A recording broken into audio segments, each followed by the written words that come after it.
Right, what's going on? Welcome back to the show. Your home for sports, music, and culture with your boy Atum, frontman of your new favorite band, and your future favorite MC for sure. Modern BC is my band, New Age X HipHop Group. I got my personal solo tracks too. It's all in the description. Shout out to Phil, Real, and the boys. But yeah, here to talk about Kendrick, man. Speaking of hip hop and music, the Divisive Halftime Show. It's been beautiful to watch both sides of the reaction spectrum on this. Art's amazing and hits the spot when it's polarizing like this. People love it, they hate it. It moves the culture on both directions, Seeing how many people are, upset about this is pretty baffling. I didn't expect people to not be talking shit. You know how it is. We live in America. We know how it is, right? But yeah, it's kind of built into the system. Not kind of, it is. But yeah, seeing how, the side on the MAGA side and the more conservative side have been reacting has been very, very interesting. So I picked some random videos today to check out. I know who a lot of these people are in these videos, which is part of the reason why I chose them. A degree of familiarity to who they are, at least, when I see their faces and whatnot. I've seen some of their content before. I like to check out things on both sides of the spectrum. I'm not one that lives in an echo chamber by any means. And if you listen to the music, you'll see that. I promise you. We always touching on real life. So let's see here. We're going to start off. What's this from the Bulwark? I'm gonna see what's going on here, man. I'm loving this, man. We in a very interesting time. Hey, y'all, yesterday right here in New Orleans, Kendrick Lamar was big stepping at the Super Bowl halftime show. The revolution about to be televised. You picked the right time, but the wrong guy. Yo, this whole thing got me so hyped, And, man. You won't be surprised. You won't be surprised. The really conservatives, the MAGA world, they just want to take our joy away. There used to be this complaint back in the trust day, me, I'm not right or left. MAGA, I'm in the middle. I'm in the middle. I was actually kind of I sympathetic. see problems to, on both sides. Which the whole was system that, need to be ESPN. part of what Kendrick's telling us. Sort of things from the cultural left were injecting really too much tuned in. politics into sports, and that we should, people should be able to watch the games. Obviously, certain times political moments overtake sports. There are certain appropriate opportunities to weigh in on politics during sports, but it was getting a little overkill. It's funny to me, too, on this politics and sports. People don't want to see politics that are counter to theirs in sports. They want to see their politics in sports. So Kaepernick was kneeling. A lot of people, that was counter to what they see. But Trump go on the field. Trust is going to give standing ovation. They're going to be like, oh, that's the president. It's still politics. It's still your politics. Everyone's saying we won on that side, Like I said, I went neither direction on this when I wrote in my candidate, just saying these guys, I see problems on both. Neither one is going to lead us out of the fray. They're both going to lead us into the ruckus. But nonetheless, it's funny how people are about politics and sports. It's a military salute before every game. Come on, man. And if you go to games, you'll see them do shout-outs to vets on the sideline. It's all politics. War is the ultimate enforcement of politics, man. Okay, there's too much. And the people like Clay Travis, these, kind of right-wing, used to be kind of phony, really, but pretend MAGA sports commentators who just talk about this stuff for the clicks. That was their initial take, right? Was that let's dial it back a little bit. Let's let sports be sports. Well, that started to happen, and now we have totally come all the way around the bend to the point where it's the MAGA right that is obsessed with putting politics into everything. Injecting it is crazy how fast sports, this came full circle to such a degree that we don't can't want politics in my just sit sport. and enjoy what is happening on the field Oh, without man. having to get lectured about what is woke and what is too woke and what is too DEI and what is blah blah blah and why don't we just have God-fearing Americans anymore? And this was particularly stark in their response to the Kendrick Lamar performance, which was too DEI for them, too many black people. So I want to read you through some of the worst hits of the MAGA folks' response to Kendrick's always gonna halftime stir show. Actually, up before I do that, a certain sector of our society. I love Kendrick. I thought the halftime show was like a B. And by the way, there are things in life that are allowed to be Bs. Not everything has to be the baddest ever or the worst. I know that is anathema to our social media. You don't have culture. to love it. You don't have to like it, man. That wasn't as good as Rihanna for me, or Beyonce for that matter. Was better than been some of the what? other ones we've seen lately. 59 Super Bowls? How many have they done performances at? Doing the Crip Walk, I really liked. Only one could be number one. Drake getting owned, I really enjoyed. Say, Drake, I hear you Hey, that was classic. I was cracking up when he did that. He played, say Drake. There are other things that I like some of the Looked at the throwback to the camera. original record. It was pretty Devious, yo. good. That is not an allowed opinion on the MAGA right. Here we go. Some of the worst hits So let's see. from the folks that want you to know they don't like seeing so many black people on their TV. Here's Clay Travis. The Especially dudes rocking pearls these days, this man. Is the I worst grew up, Super that Bowl was not a performance thing. of all time. Okay. Still adjusted to see Nike, which has supported men pretending to be women, says women can't win because of sexism. I guess this is complaining about a commercial. Then he attacks the Nike stock price. He attacks another commercial. Like, this person can't just enjoy the football game, I guess. Yeah, bro. So anyway, worst performance. Just a rap of all show, time man. by Between Clay the Travis. halves of a football game, Eric dog. If you don't Doherty, like it, go get something to eat, who man. has kind of been gaining steam on the right. He's a Florida MAGA influencer. Raise your hand if you survived the Black Nationalist Super Bowl halftime show. Damn, bro. Not exactly You subtle. felt that threatened. We had Jack Posobiec, Pizzagate Jack. He called it a DEI halftime show. This is like really one of Everything that got black people in it, or anybody from a minority group, is DEI now. Hip hop is DEI now. Black people in hip hop is DEI. Is that what you're saying, dog? The creators of it are now DEI, bro. And I'm not a Beyonce fan, man. I like that man. I think there's a lot of evil in that world. But seeing the uproar from her winning the country music award or album of the year is crazy to me too. It's like they're gatekeeping something they didn't even create. You know that's from black people too, right?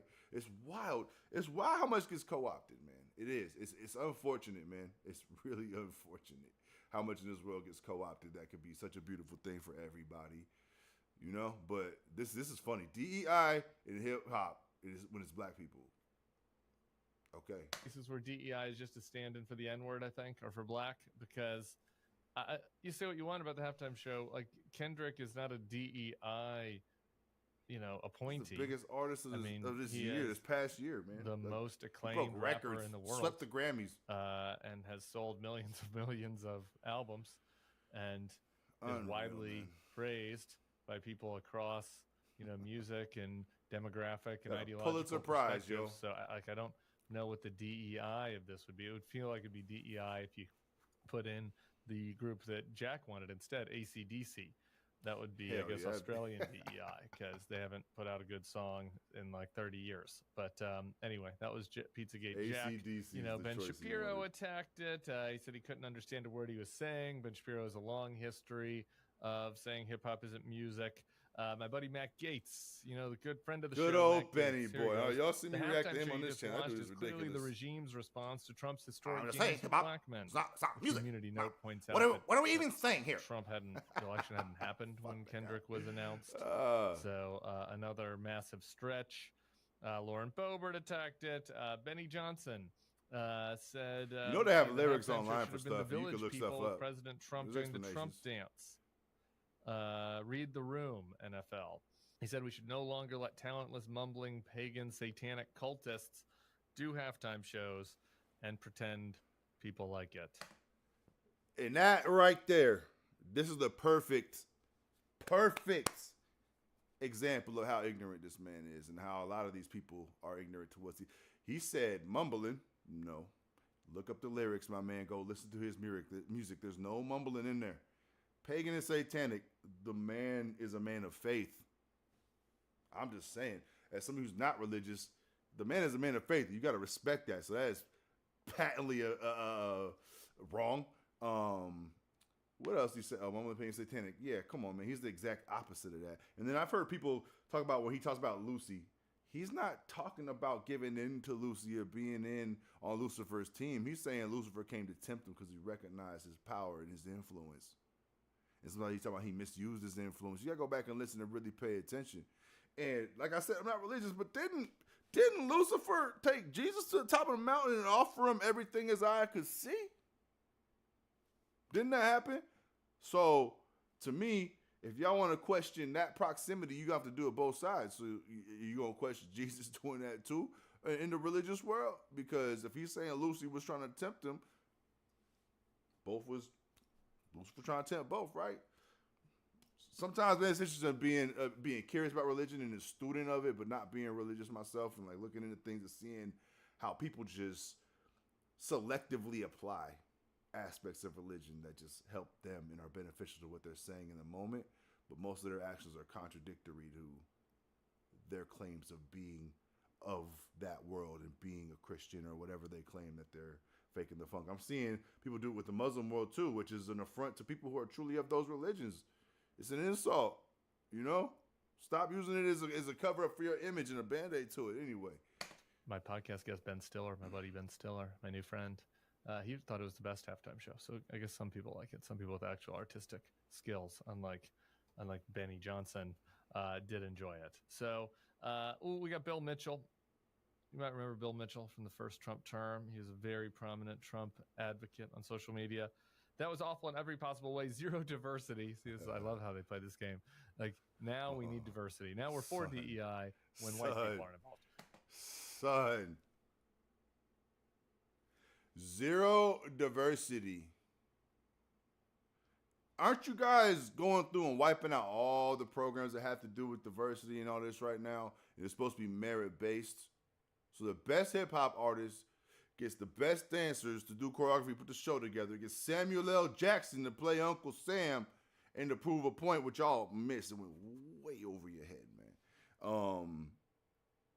What did you want somebody to get in there because of their identity, bro? Did you just want a white dancer to get in because they're white? Is that what you're saying? Zero diversity. Dog. You can't write this stuff, man. You can't write this stuff. You got people calling it a DEI halftime show and people on the same team complaining about the lack of diversity. Y'all need to huddle up and get your talking points in line. Y'all are making your team look real bad right now with these knee-jerk reactions. Everybody want to hop on Twitter. It's so quick, man. You don't think about what you say. Y'all sound foolish. Zero diversity, ugly costumes, profane lyrics, songs 99% of people never heard. Sorry, Bill, it's just you that haven't heard them. Many people have heard Kendrick Lamar. That's funny, man. I'm gonna move it on to the next one here. I'm gonna pick another one up. That's hilarious, man. Let's go to the Megyn Kelly show. She got some cats on from I want to say it's a sports show from the Blaze. I can't remember their names. I know one of them was like a backup quarterback in Michigan. Another one I think played wide receiver at a school and was in some coaching. So, you know, credit due to having a football background, but it's funny how they're finding guys who can talk the game a little bit, but also are going to just stand pat for their side, man. I'm saying there's nuance on both sides, man. There's nuance on both sides. This is why I like to be in the center, man, so I can just look and see, like, that makes sense over here, that makes sense over here. I don't want to be locked into whatever these people – there's a lot of idiots in the world, man. And the bigger the group, the more idiots it has, man. If you only got two groups in the country, left and right, Republican, Democrat, you got a whole swath of idiots making that shit up. And then a handful of smart people that ended up getting drowned out by the idiots. That's how we got in this dumbass situation we in as a country, man. Oh, wait. So let's see. Let's see what they got to say here. We had a presidential interview at the halftime. Again, I know it's not everybody's highlight, but it's important. It's something we do. It's part of tradition. And the fact that Joe Biden couldn't and or wouldn't do this to maintain this long-held tradition was disgraceful. We knew it was because he wasn't all there. He's still not all there. That's why Trump just stripped him that plus fair game, because it was done to Trump, of his security clearance, saying even the special counsel Robert Hur said, well-meaning elderly man with a poor memory, why would we be giving this guy top secret classified documents access? What is more American than that entrance that Donald Trump had, shaking hands with the players there before the game? And then we talk about juxtaposition. We talk about Taylor Swift sitting on one side and Donald Trump sitting on the other. Right now. How about the juxtaposition of the president not only doing the interview, but looking unbelievably cognizant and going at warp speed in the first couple of weeks of his administration? I think all these that, politicians to me, was are traitors, the worst man. look for the Democrats. Donald Trump was cognizant. He was aware. He was snappy. He was serious. Could also be light. Just totally different than what Joe Biden. Well, I mean, let's talk about what he did before this, before he even got to the Super Bowl. He was playing golf with Tiger Woods. Yeah, something. That's a win by itself. Is this the coolest day ever? Yeah, like, as a person, you go play He's golf living with his best Tiger Woods life. and his For sure. And son, then you go to the Super Bowl. There's so and do much this absolutely D-riding, killing interview. yo. Well, in many ways, I felt like, 100%. okay, we are back to my childhood. Oh, A man. sitting president gets a standing ovation, regardless of political party. That's awesome. The game was a blowout, like most of them in my childhood were. A couple of the commercials were lie. funny because I had to sit remember through growing several up, years Super here where I Bowls didn't laugh at a single blowouts. commercial. At least a Yes. couple of them were funny. But Because then they on were the all flip telling side you of you that, were evil because you're a white man. Yeah, bad. White man 100%. bad. And some of these were very funny. But on the flip side of that, also, we still... Everybody got evil in that group, but I let's can't be believe we real. even have There's a to lot of make that evil that statement happened in that the we've colonization splintered of so the bad that world, we have and to have a everybody act completely like separate that's not national a anthem. thing. And we had what, Agreed. in my opinion, was a completely She out of touch agrees. You halftime heard. performance. Regardless if you think Kendrick Lamar, this rapper, is talented or is a great lyricist or whatever, the national appeal to me doesn't justify him performing at the Super Bowl. It's the largest didn't get it. American event. So I I do want to don't talk about that. I understand mean, I appreciated that there It's the seemed to be biggest song of somewhat. the There was red, white, year. and blue. I was like, okay, is he a patriot? Everyone I can't knows who tell. he Then is. there's online people speculating that no, there was actually it was like somehow a middle finger to America with Sam Jackson. No, I it's don't telling the totally truth understand to the theories. I America. saw red, white, and blue, and I liked it, but I didn't understand a word he said. I didn't understand his messaging. Apparently, he sung the one song that was, or he sang the one song that is like his big rip on Drake. So that's like a personal thing. Oh, we have some of it. Okay, let's watch. I'ma do my stuff. Why you trolling like ain't you tired? Trying to strike a chord and it's probably a minor. And nobody knows who he is, but the whole stadium singing the Justin line. Drake is a Whole pedophile. stadium. And that's a Super Bowl. That's a corporate ass crowd. That's not a regular NFL crowd. Serena Williams made up. Do you know how much Super Bowl tickets cost? Do you have any clue? That whole stadium, the cheapest ticket was probably like $2,500. You know what I mean? That's nosebleeds. You move down, bro. It's racks on racks on racks. Them suites costing millions.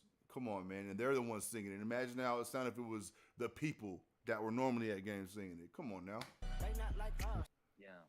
A cameo was the ex. And he's is the saying, they not like ex-girlfriend of us. He's Drake. called By the out. way, no evidence that Drake is a pedophile whatsoever. This is some sort of internet thing that Kendrick Lamar put into a song. They don't like each other. I guess he was like sort of a protege of Drake's, but then they broke up, and they don't like each other. But Never that's a a little small protege ball of for the Drake. Super Come Bowl. on now. And you looked That's around wild. during the performance. absolutely Nobody was wild. even paying attention. Everybody's on their phone. It wasn't If like the it whole was far stadium from like a just said- Michael Jackson where it's like, oh my God, right? The Everybody in the cognitive stadium's dissonance, man. riveted. It was like, Y'all trying to okay. pivot the truth so hard. Well, I mean, Megyn, you bring up the small ball comment, and I think you're right. I think something that would have been cooler is if he'd have brought Drake out during that, and they would have squashed the beef, and it would have been like a unifying thing, and everybody would have got behind it. I think that'd have been a much more lucrative way to go about it. Now all of a sudden next week y'all are dropping a remix to a song together that goes to #1 in the charts because you just did it at the Super Bowl. But it's this It child shows you singing. patently Look, don't people understand do what's this in going on, music. man. They It's about beef the with each culture, other and dog. This, that, and the other. But as far as deciding to put him as the halftime show, and David has 3 great solutions to I got fixing 3 the for Super you. Bowl halftime, which I'm sure he's going to tell you here in a minute. But if I can't God, understand the can't wait to words hear that you're that. saying, and when I listen to Money Trees by Kendrick Lamar and some of the other songs he does that I like, I can 100% understand what he's saying. But he might as well have been speaking North Korean to me. That's why after the first 3 minutes, I couldn't understand. I can't go along with something. It was verbal braille. That's what it was. I had no idea like Ben what he was Shapiro saying. at the Daily Wire, he tweeted out something like, Wow. it's a beautiful voice and a beautiful songs, man. accent, Money but to be Trees, huh? perfectly honest, I can't understand a word It's a you're great song. saying. Don't get me wrong. Live in peace. would. The A lot you exact could thing pull that, from. that Trump Yeah. said to that Relevant to this Afghanistan performance. journalist last week. Well, he sounds like Joe Biden when he was on the debate stage. I Yeah. had no idea. And what's the Serena Williams like? Isn't she? You're married to a white guy singing a song called "They're Not Like Us." Yeah. What are you doing? And if I'm Serena Williams' husband, He's you're not gone. saying Yeah, anything you're about going white back people, and yo. dancing with for your ex. He's not I'm talking not about sure. they as in white No, people, no, man. no, He's no, talking no, about no, people who ain't didn't of the her culture husband- for hip hop. Didn't her husband, Come on, who was man. the CEO of Reddit, People who ain't for the give people. up his position It's like voluntarily they live. You put on the glasses, man. to You can see. somebody who's not white? It was during the You all four of post-George them right now. I put the Floyd glasses Palooza on. mania, I see where y'all, he was man. like, I'm too white. I'm going to give up. My team's going to check me on this, but I distinctly remember this story where he I believe ceded you. his role Yeah. for being a white guy. So it's like, all right, whatever. I don't know why she was there, but here was. Love how they making 'cause it I know about white you were asking and black. each other He on never your said show, nothing about white What did the people. ladies of the View think of it? Well, I've got your answer. Here's what they thought. I did ask you that. Where they went in response to the halftime show. I think today Donald Trump is going to sign an executive order banning black people from halftime. Because you remember last week we were talking about whether the NFL was capitulating to Trump by removing the term "end racism" from the end zone. Yeah. Boy, did they not capitulate to Trump. When I saw Samuel L. Jackson dressed as a black Uncle Sam. That shit was hilarious. Y'all made me agree with The View. I feel like The View is just as bad as the extreme other side of the show that the Megyn Kelly show. Like people making a U.S. flag. Another echo chamber. And all the racists who somehow get in, man, were they hopping mad. So if the racists are mad, I am happy as a clam. It was so nice to see As excellence a- and joy in front of the sitting president who decided for the first time to go to the Super Bowl. So Man. Trump is upset because there were black people performing there. That's their message. The accusations of racism don't looks land like for y'all me. are One, upset you 'cause just you're brought making up it about Michael white and Jackson's black. performance, all-time great. And two, Prince singing Purple Rain in the Rain is one of the greatest halftime, one of the greatest Yeah, that shit was concert dope. performances That that shit you will was ever see. But I have three Prince solutions and to Michael fix the Jackson. halftime If show, he's not Megyn. them, One, just you let Chris mad? Stapleton do it every single year. If There's you been already two love him, ever. you're happy. If you don't already love him, congratulations, you're about to fall in love. And we don't need any theatrics. We don't need to run a stage out there. We don't even need backup singers or a guitar. Just let him go sing Broken Halos a cappella, and that'll solve it. Or Lainey Wilson, for that matter. Two, we have the technology now where everyone could just pick the musical artist they want. Let's have 5 different ones representing the major genres of music across the country. If you want to listen to the hip-hop one, you click that. If you want to listen to the rock one, you click that. Let Elon Musk come up with the details. I'm just the idea guy. Aside from the Or Elon part, three, that's not a we just get rid bad of it idea to have completely because multiple ones, but you only have one high-level athletes running stadium, into dog. each other Like, for 3 hours should be it's entertaining. still cool. You could do that, but they're never going to do that. It's an interesting idea, but I'm not sure those are going to work, but I have to say No, I that's don't understand never- how we make it racial. we're not It's like, deviating from the maybe you like the songs, maybe you headlining didn't, artists but at the because halftime it was show, all black people out there, that's a fuck you to Trump. That's an in your face, and Trump must have been very upset at seeing black joy. Has there been a Republican president in modern history who's done more to reach out to black Americans, black voters, or who's gotten a greater proportion of them, only to have their side call all those people Uncle Toms? Whenever a black Republican succeeds in America, they call the man or the woman an Uncle Tom, as if they're some sort of a race traitor. And yet Ana Navarro, who, by the way, I think you're all not politicians are black, traitors, has the decided to people. appoint herself like No defender-in-chief matter what of black background, people. man. She You speaks make for them that all. I top- don't think so. You stepped on next. man. Megyn, can we just for a second, just about The View? Because what would have happened, and I'm going to try and, obviously watch my words here. I think if we wanted to get answers from terrorists faster, we wouldn't have to waterboard them. We wouldn't have to torture them. The form of torture we should actually use is to strap them to a chair and just play 24 hours straight of The View on a loop. I think you would get answers put to this where show all or the The View in terrorists there. are. I think That's Hamas you would be right done in about 3 that, but weeks just put this if we show would in the just mix do that too, to bro. A couple of them. They tell Oh us yeah, the a same few other thing. shows. Break like that. Yeah, Old school O'Reilly but- Factor episodes. We continue to face uncertainty. All right. That's enough out of that. No, all right. That was interesting to see how they took it to white and black, and the person they're talking about and the performance they're analyzing never said anything about that. Isn't that interesting? Isn't that interesting? Wow, man. They're telling you when black people get together, it stirs I mean, up come some on, stop interesting with the shit. ghetto crap. I'm done with the hold ghetto. on. I've had hold enough on. to hear with Shut ghetto. up. I know they want to say rap is this. Man, I need a new mouse. My shit be double clicking and shit. God damn it. That just bothers me. All right, but let's see. I want to go to Mr. Whitlock. Where's Jason Whitlock at? And Roger Goodell. Here we go. Roger Goodell. Man, I don't always disagree with Whitlock, but most of the time I do. He says some stuff that be on point. I'm not going to be that guy that's be like somebody's wrong all the time, but I'm real curious to see what he says about this. I already have a feeling that I know what's coming, and I feel like we're going to disagree. But we'll see. I'm going to give him a chance. Goodell and Jay-Z, they run Kendrick Lamar out here as the halftime show. And somehow they work the actor Samuel L. Jackson into the halftime show. And the halftime show is the most confusing, boring, deceptively angry thing we've ever seen. And deceptively angry? What does that even mean, bruh? Deceptively angry? What does that mean? Like he's not upset. Doesn't mean what he's saying ain't standing on business. Is that what you're trying to say? Kendrick Lamar, of all people, is not standing on business, dog?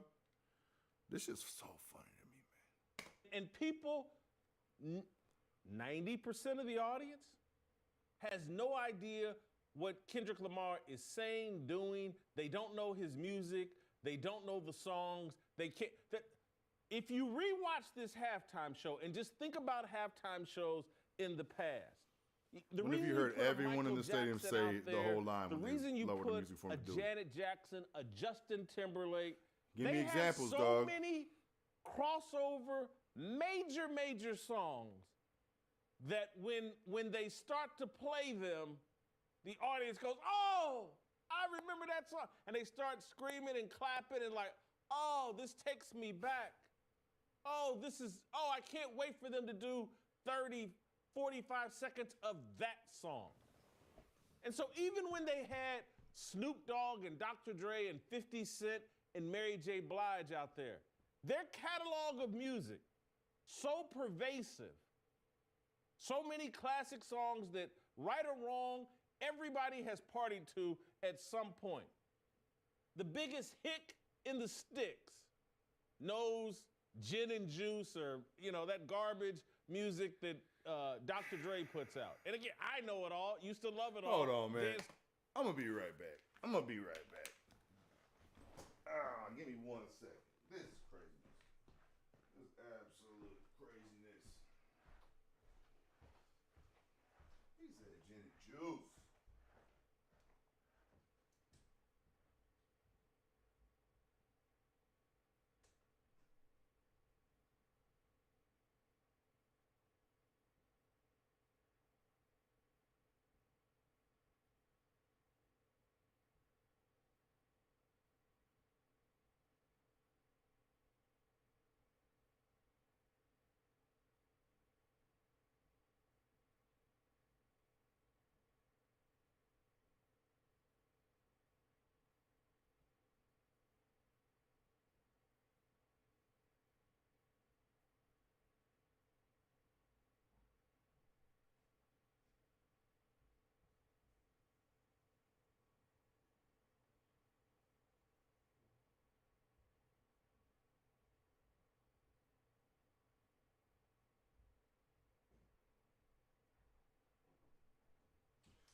Appreciate the patience.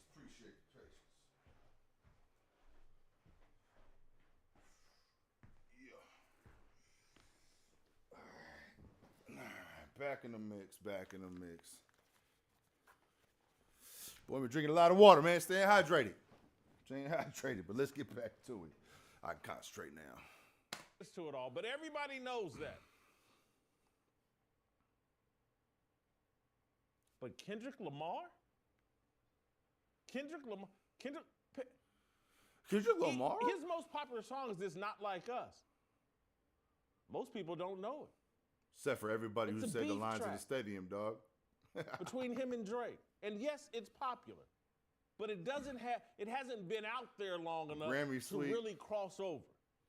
Dude's been out there for like 15 years, dog. They put this angry man and this angry song beef front and center. And what Roger Goodell, through idiocy and through relying on the wrong people to help him, Troy Vincent and these other DEI woke folks that are within the NFL, they're counting on Roger Goodell being an idiot. And Roger Goodell is playing that role very well. Oh, God. I'm not saying I like all these dudes. Maybe this is what NFL ownership wants. He's not qualified to work for the NFL along with you in the NFL, bro. On taking a dump on America and traditional sports fans. People didn't get it. And so they intended for you to be asleep. They intended for you to be just as dumb as Roger Goodell, or maybe Roger Goodell's smart. I'm telling you, there's so much money in hating America that perhaps the NFL gave people exactly what they wanted. And so Telling what we the got truth was, is not hating. That's crazy how NFL's people take the version truth as of hate. Django Unchained. About themselves, about the country. It's wild, man. Samuel Tell L. somebody the Jackson truth about them. recreated his It role ain't convenient truth. They in ain't gonna tell you Django hate him. Unchained as Stephen.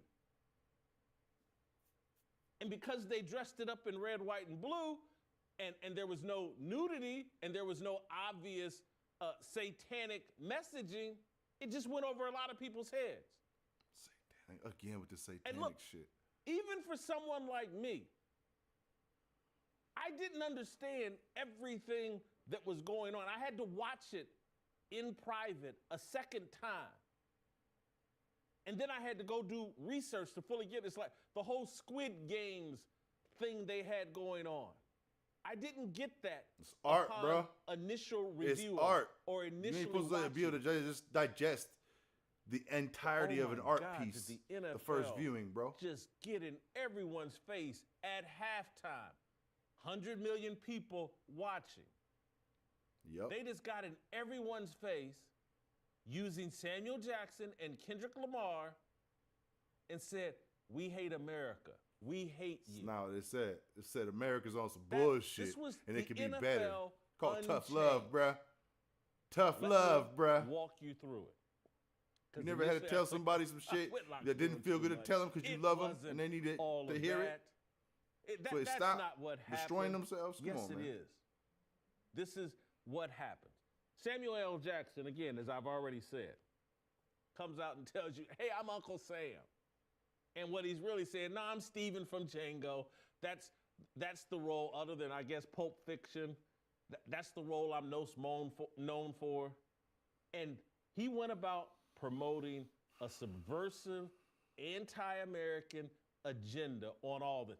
I'd have rather What was Kendrick it? Lamar come out They ain't in providing no satanic details. This is clothing anti-American. than In this what way, bro? subversive, sneaky way that they injected a political agenda and a political point of view and were basically telling you adults, anybody over 45, this wasn't for you. They were speaking to your kids, and your kids knew what they were saying. Your Speaking to kids America, know Squid dog. Games. A lot of people Your know kids Squid know Games, Kendrick dog. Lamar and his music. They Same with were Kendrick grooming Lamar, bro, your of all kids ages. for hatred of America last night at halftime of the Super Bowl. Yo, this is crazy. This is crazy. Whitlock, bro. You smarter than this. You smarter than this. You smarter than this, dog. Grooming their kids. Bro, go look up the lyrics that he was spitting. Bro, that's just to whoever has the ears to be able to understand it, man. And the mind to be able to comprehend.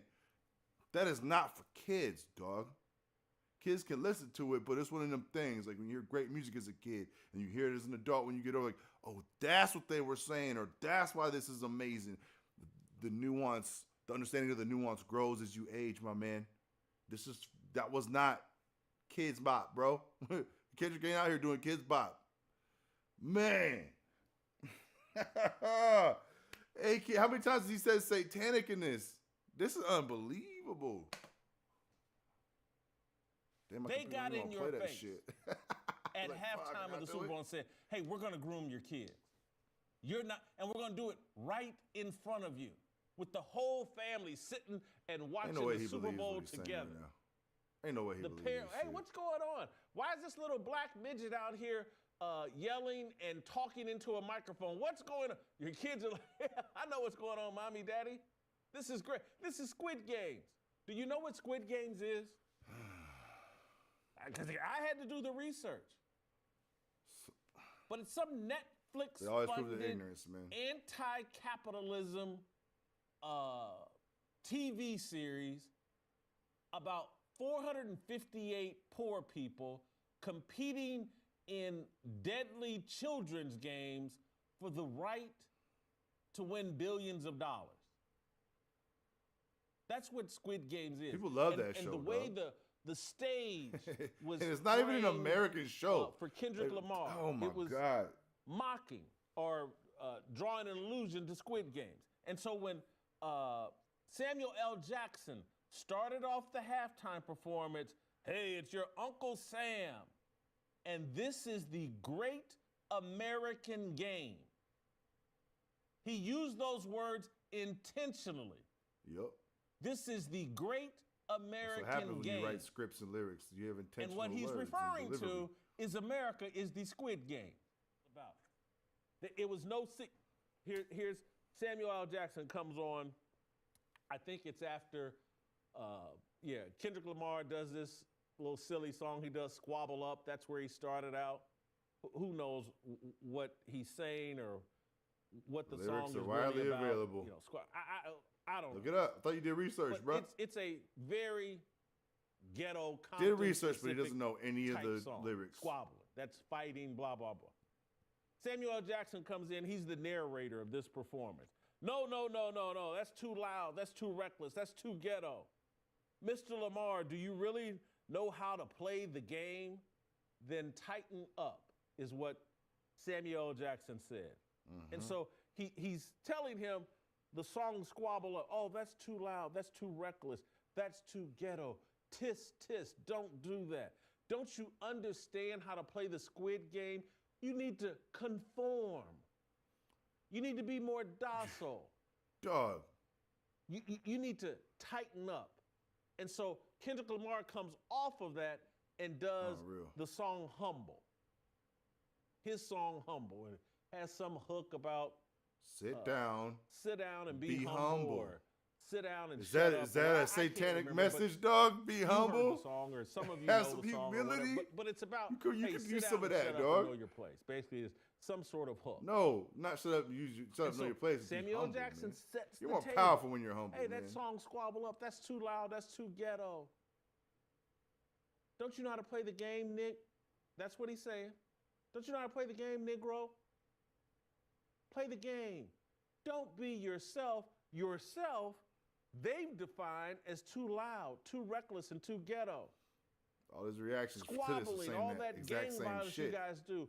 White people think that that's too loud, too reckless, and too ghetto. They're racist. Don't they understand? This is just how we deal with each other. We squabble. We kill each other. We join gangs. That's black.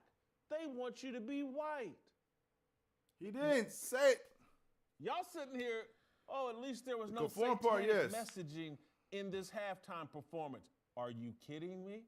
Oh, here we go. What? I need your examples, The entire dog. messaging of this deal was satanic. Break it down for me, dog.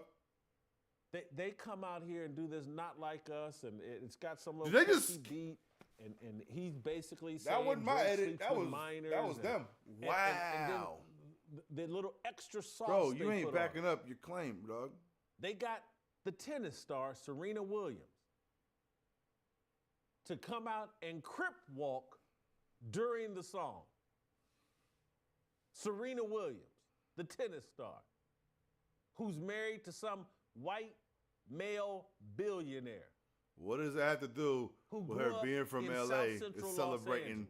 Kendrick Lamar Who and lost giving the a FU to everybody who sister won at to her gang violence and a for drive-by doing the shooting. same thing? And that's become more of a cultural dance, get bro. this Like everybody controlled has a derivative clown of that and dance in influencer LA. to come It's out B and walking, crip C walk, walking. and It's, yes, it's not that's that like a different, bro. controlled It's that clown. LA dance that people put their own twist to What Samuel identify with their Jackson, crew. Come on, man. Kendrick Lamar, Come on, bro. Serena Williams, Just try to these understand culture a little controlled bit, dog. clowns. The said they blackest thing you controlled. can do is beef with black people and threaten violence and do violence to each other.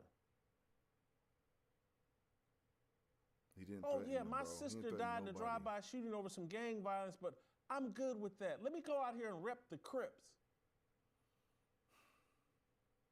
Because, oh my God, if we're not killing each other, we're not really black. Repping the Crips, but they had red, Help us white, grow and the blue. fearless Nah. army. I ain't, no. We ain't doing that, Jay. We ain't doing that, Jay. Bro.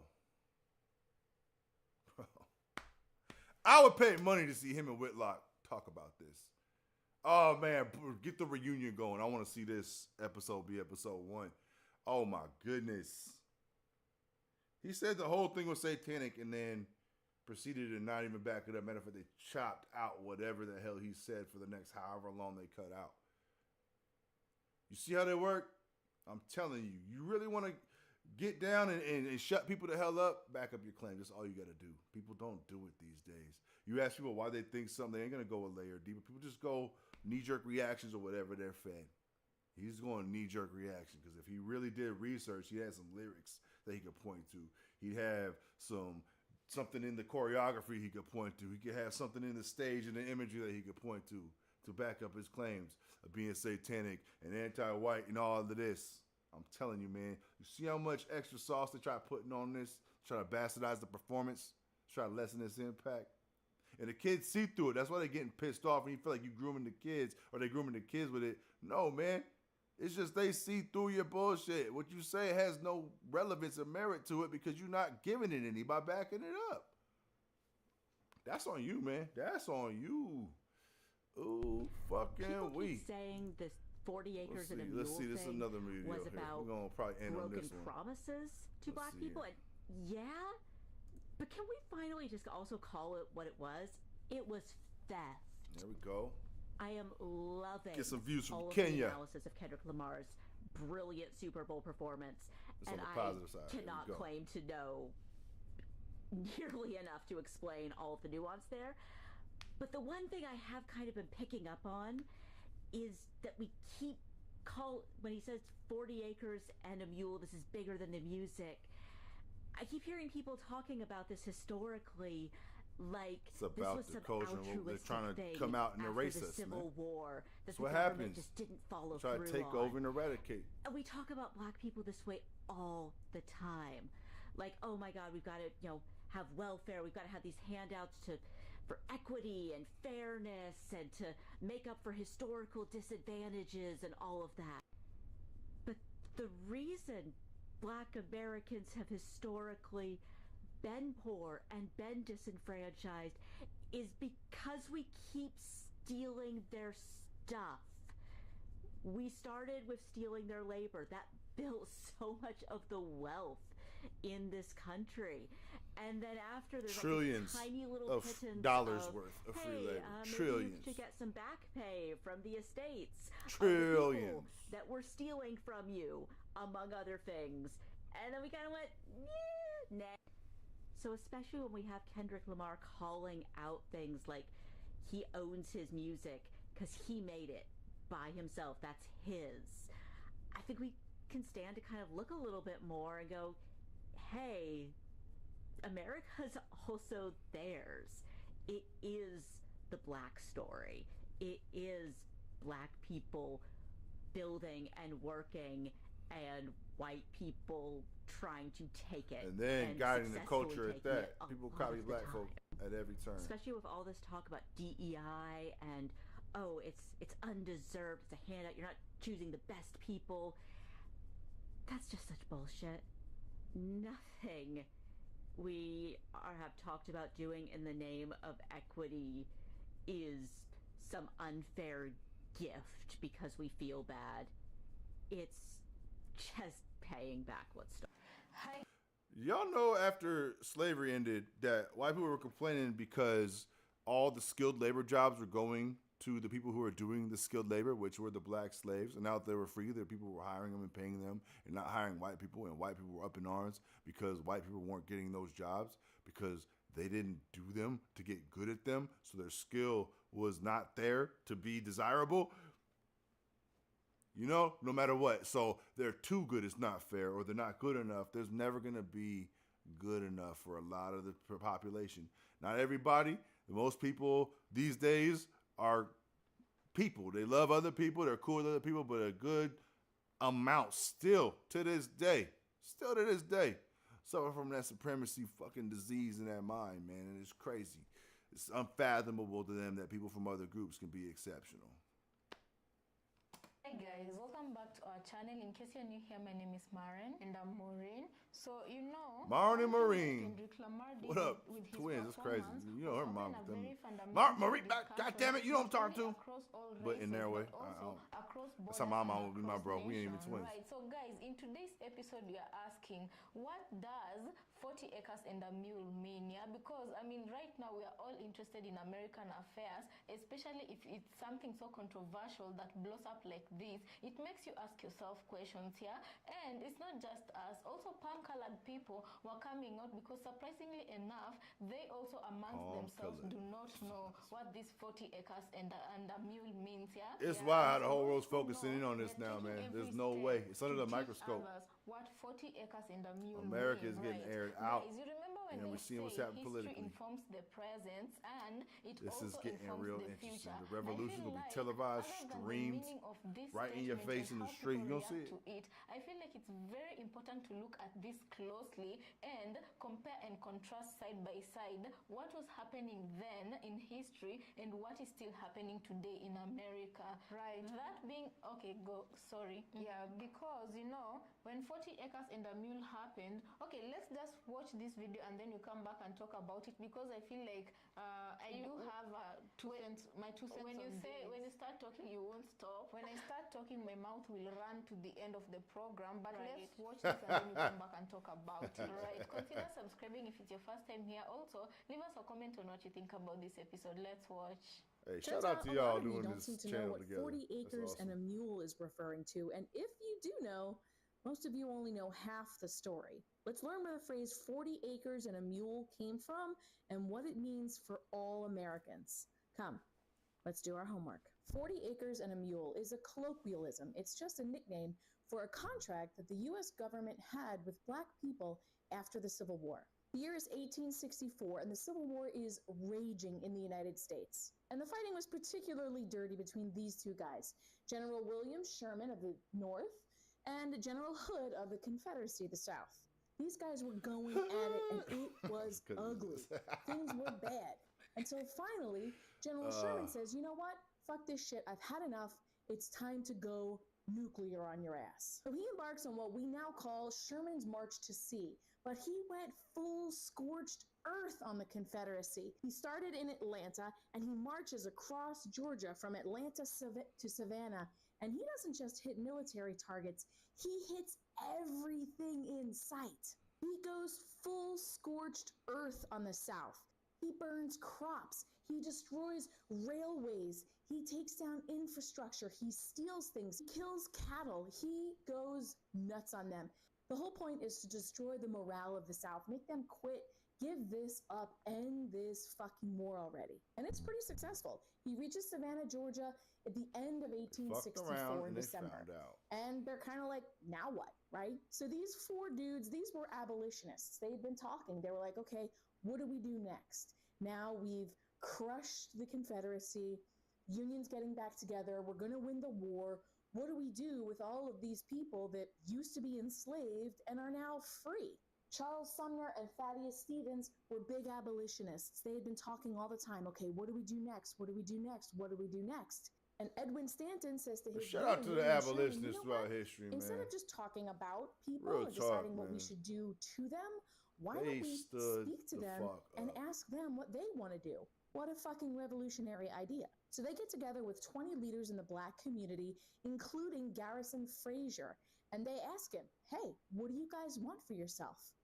And he says, the way we can best take care of ourselves is to have land and turn it and till it by our own labor. That is, by the labor of the women and children and old men, and we can soon maintain ourselves and have something to spare. So he says point blank, the best way for us to get ahead is to have ownership of our lives so we have something to work for and improve and strive. Literally, the American dream. Skin in the game, ownership of the country we helped build, community man. To be isolated. Blacks only. They did not want white people involved in building their towns because they knew the racial undertones and the racism of the South were not going to be overcome overnight. So they, in a way, were advocating for segregation. They were like, listen, give us our land, give us our space. We're going to build up our own towns, our own communities, and we are going to thrive and prosper. And the president, Abraham Lincoln, said, bet. No problem. You got it. And he signed it into law. It's actually not called 40 Acres and a Mule. It's called General Sherman's Special Field Orders number 15. But in the document, it describes that Black people are now citizens and must be treated as such. And they will be given a plot of land to till and work the land, and they can eventually work to earn it and own it, leading to economic stability, the potential to build generational wealth, a way out of enslavement. And sure enough, things were going great. Good news traveled fast. People heard about the office of a superintendent of freed men, and they signed up right away. They came and got their paperwork saying you are allowed to have and settle this land. Work the land. They set up communities, families, towns, schools. Look at this. The Freedmen's School set up on this plot of land that they had a contract with the government to settle. Oh, look, here's your parish of land. It is given to you, and we have a contract with the government. That's yours. Everything was going great until President Abraham Lincoln is assassinated. Andrew Johnson, this little bitch, takes over for Lincoln, and he is a Confederate sympathizer. He was on the side of the literal bad guys. The KKK was already causing problems in the South. They were raising hell. They were harassing people. And Andrew Johnson gives in to the pressure of these white supremacists, and guess what? Reneges on all of the contracts that had already been lawfully given and America signed violating to treaties and contracts in this area. Fucking so weird. People had been given their 40 acres, given their mules, Ask the had natives. set up towns, Ask the set up African schools, Americans. were thriving until a new administration We're Black came Americans. in We're just and Americans. changed fucking Been here just as long as everything. anybody else. Who does that I'm not saying remind us African of? American ever I know again. there's a lot of discussion on Farmer Talk right now about the federal government reneging on contracts. Well, there is a precedent for that in the United States. Andrew Johnson did that with 40 Acres and a Mule. He reneged on reparations for formerly enslaved people. And it looks like the new administration is up to the same thing. My father was murdered by a white farmer who was not prosecuted. I made a commitment on the night of my father's death to stay in the South, which was not what I intended to do, to stay in the South and devote my life to working for change. In 1969, civil rights activists Shirley Sherrod and her husband Charles founded New Communities, one of the first community land trusts in the country. We decided that Black people had lost land so much through the years, we wanted to develop a way of not losing the land. So the land would be held in trust, which meant we would all own it. It was mad fascinating. It's a little off topic from what I thought. I thought it was going to be more Kendrick oriented. I told you I picked some random videos. There were times they would shoot at the buildings. They did everything to make sure we were run off that land. To intimidate you? Yes. We had a pretty big farming operation going until we ran into droughts in the 70s. So it forced us to go to the local USDA office to try to get an emergency loan like all farmers were getting. The guy said, "You'll get a loan here over my dead body." Really? Yes. Put us into a 3-year fight just to try to get a loan with continued drought and not having the money needed to operate the farm in the way that it should have been operated. So essentially you all were squeezed out of ownership. Yes, there were programs that they should have been offering us, which would have given us a chance to save everything. You know, one of the lines that has become clear to me in Kendrick Sounds Lamar's about American performance to me. last night is 40 Acres and a Mule. And that line is particularly potent for many Black Americans. And it happens to be a line that I remember from my education growing up in grade school in the Bronx. And I vaguely remember what it was about. It was something that was promised enslaved people. I can't remember whether I was told it was before or after emancipation, but it had to do with the Civil War. And I've since had my memory refreshed. And it was something that the federal government promised enslaved people that they would get, and it would help them get a head start.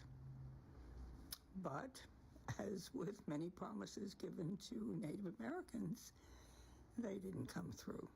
40 acres and a mule. This is bigger than the music. I also am shocked at how many people didn't know about 40 acres and a mule. So let's take a moment. I mean, it was related to the whole talk about time. those things. Let's talk about 40 acres and a mule. They went straight. The Homestead Act and the 13th Amendment, because yes, they all tie together. The Homestead Act was enacted in 1862, where they wanted to take the American land and be able to cultivate it for use for the people. And in order to do that, they had to find the people who actually wanted to live in this barren land. And in order to do that, they gave out land to people who would run and claim the land. The Homestead Act made sure that we were able to cultivate the United States of America, use up the land that we have, bring in more people, boost the economy. So what they did was they gave 160 acres to a claimant of land if they lived on it and cultivated it for 5 years. And if you weren't capable of doing that and happened to have a little pocket change, well then within 6-month period you could pay $1.25 per acre. Now here's something that they didn't bank on in 1862 when they created the Homestead Act was the 13th Amendment that came out in 1865. There was also the 40 acres and a mule in 1865. So that took the folks who were working the plantations, who are now freed, and were taking that land and giving it to those people. You work the land, you can now have it. We have taken over Confederate America and we are giving it to the people who have put their hands in it. And that was put together by General Sherman. Well, you see, Lincoln was assassinated. Now you have Lincoln passing away. They're like, oh, we don't have to give land to the people. But then on top of that, there was this loophole in the 13th Amendment where it said that nobody could be enslaved. Well, unless you're a prisoner. I mean, if you're in prison. Convicted of a crime. I said committed of a crime. Convicted. So what America was doing was taking these immigrants from other countries who were white and allowing them to establish their home and territory with this Homestead Act. And then they were taking the people who lived here who were black and removing everything from them, every opportunity, using the freeing from slavery as a tool to put them into prison to enslave them once again. So guys, welcome back. So from what I understand, the 40 acres and a mule was supposed to be That's how America does. For the black people who are released from slavery, right? So that they Before I let her cook a little bit, it's interesting to see so much interest coming from Africa and from the diaspora in general about, closer to the mic, about what's been going on in America and the history of America and black people in America. And it's going to have a unifying effect. And I think that's beautiful. Makes you think of Bob Marley's song, Africa Unite.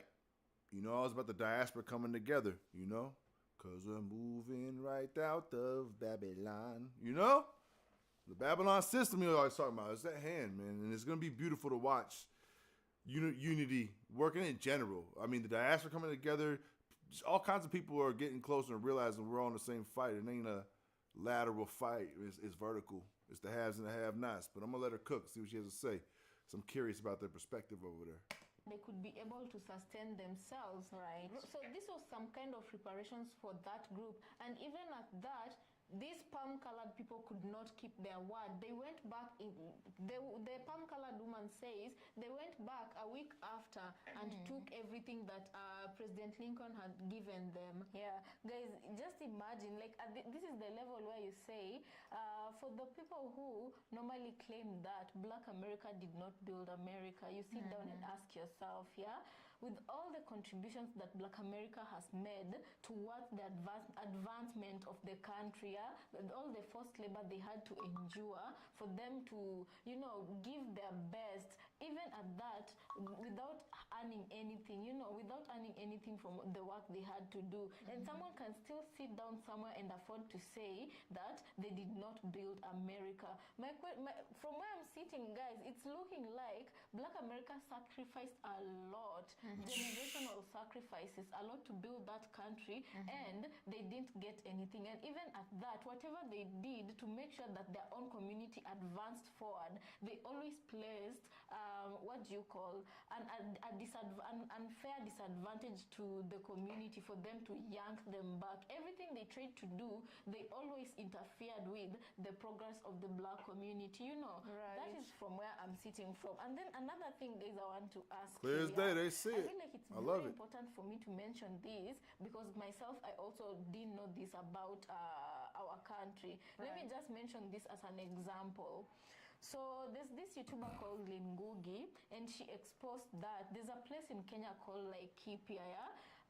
In this place, when the white settlers were coming into Kenya, they grabbed the finest piece of the land. most fertile piece of land, and they own 40% of land. 40% of in the land place in that called area. Laikipia. Yeah. So guys, imagine we don't have a lot of palm color population in Kenya, but 40% of the land in that area, it's a big region. It's a whole county, Because one family has 45,000 acres of land. 45,000. The one that 12,000 acres of the 45,000 got burnt by the British Army when they were practicing there. So they accidentally goddamn colonialism, acres man. of that same land. Guys, 12,000. Oh, I like this. This is ours now. Capital city, and timesing it by 3. By 4. Because somewhere there. So you can imagine how big that parcel of land is. This is despite the fact that the original owners of the Black Kenyans, the Maasais, owners of that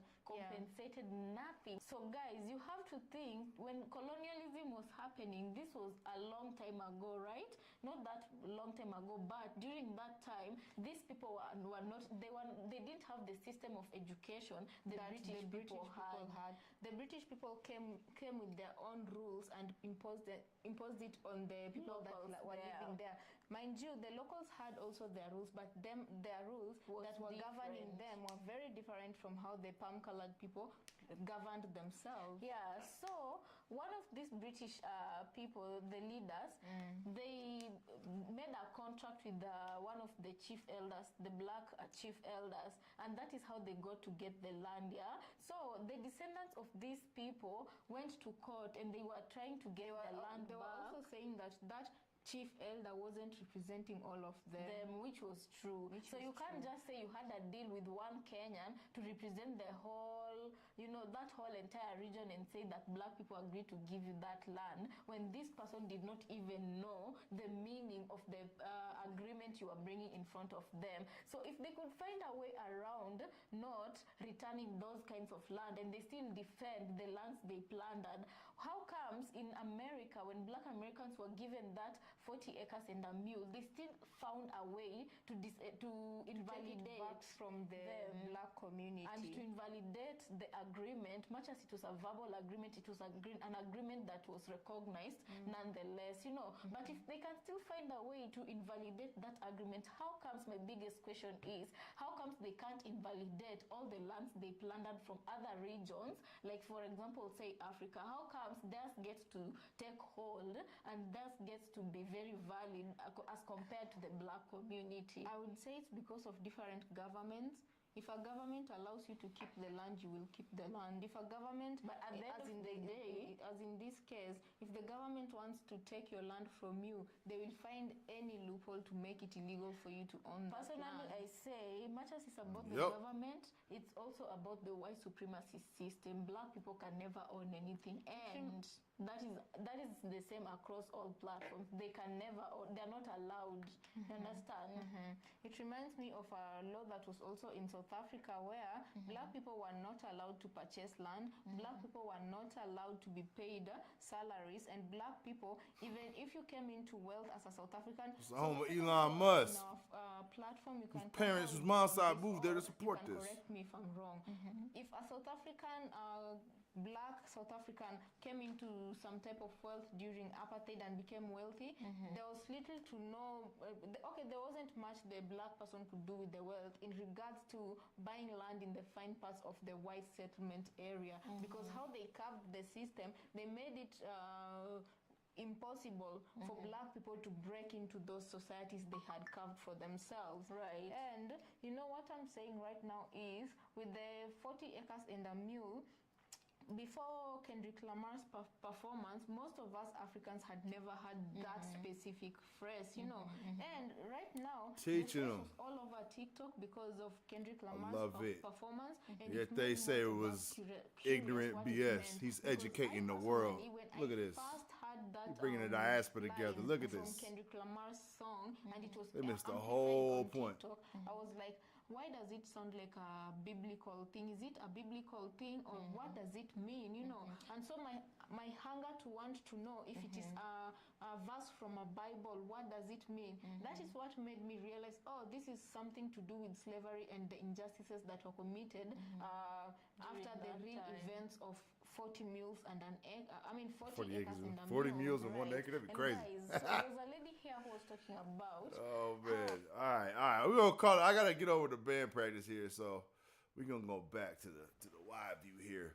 But shout out to the Twins Hangout Kenya, man. I love to see that Kendrick is having an impact intellectually overseas in this kind of way immediately from that performance. You know he's been impacting the world intellectually, winning Pulitzer Prizes and whatnot. But that one line he said in that performance went all the way to Kenya and sparked some questions that they went and researched and looked up. And now they're vastly more knowledgeable on American slavery and what's been going on over here in the after effects, you know? And now they see how the game is played. And then hopefully that'll spark them looking at what happened with natives and the treaties that were violated with them that led to the positioning and the genocides that happened here. There's been multiple genocides in this country. G-side, however you're supposed to say it on YouTube, you know. Natives and the Africans they brought over. And they destroyed communities over there, brought them over here, just took their names, their culture. It's culture side, man. That's really how I want to say it. But, yeah. Kendrick, props to you, man. It's interesting to see how polarizing this is. I love seeing people put their ignorance on full display, just flying it out like a flag on the back of their truck, man. I love it. Keep doing it, man. Keep doing it. You're removing the need to have the day live glasses that I was talking about earlier. I put those on a long time ago, and I don't feel like I've ever taken them off. But now I don't even think they're necessary. I feel like it's one of the things I can take them off, and I'll still see the same thing because y'all are just telling us now. You ain't even trying to hide it. Or you don't even realize you're telling it. I think a lot of people don't realize how much self-snitching they're doing. A lot of people get caught up with that self-stitching, man. They can't help it. They got to get on the camera. They got to get on that Twitter. They got to get it out right now. Get that clout. Get that attention. Get that validation. Get that echo. Bop it in the echo chamber. And it leads to a lack of foresight. And it leads to a lack of thoroughness. And it leads to people seeing right through your bullshit. And a lot of people seeing right through America's bullshit right now. Some of us have been seeing it for a long time, especially from certain communities who have been at the mercy of America's bullshit from the onset. You don't have a choice but to see it. But trying to convince other people for a long time was a huge uphill battle. Now you want to go convince them, I already know a lot of them. Shit, they'll break it down to you too. You be like, you right on.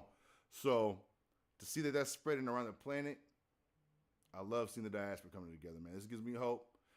Bob Marley loving Africa Unite. I want to see more of this. I want to see all people coming together against the BS that's holding humanity down, man. We have a chance to really, really uproot some bullshit and get ourselves on the trajectory we need to be, that many of us want to be, or being the best we can be as a species. We're humans, man. Hue is in the name. So forget what it looked like. What are they about? It needs to be where we end up, you know? So on that note, I'm going to get ready to head on out, get ready to get to this band practice, writing whatever we're getting down tonight. Modern BC is the band. It's your boy Atum Hunter. Look up New Age X as well. Everything's in the description as far as links to the socials, to the music pages and everything. So, yeah, I'll be back tomorrow. I'm trying to get as close to the 420 hours I can. I had some technical difficulties today and, still setting it up. I'll be moving into my studio, too, here soon. So I don't know. I'll probably go back and forth between the living room and the studio. I like this, you know, get a little visual variety up in there. But to anybody who tuned in and checked it out, I appreciate you. Anybody who sees this on the non-live side, appreciate you as well. And we're gonna keep building this. You know, I know it's the beginning of consistency on this channel, man, and I'm looking forward to seeing how it grows. You know, I'm not gonna be too concerned about viewer counts, subscriber counts right now. It's about practicing, getting them reps in, getting good at the craft, and enjoying it, man. So whoever's with me is with me, and I appreciate the ride. And yeah, man, let's start some conversations.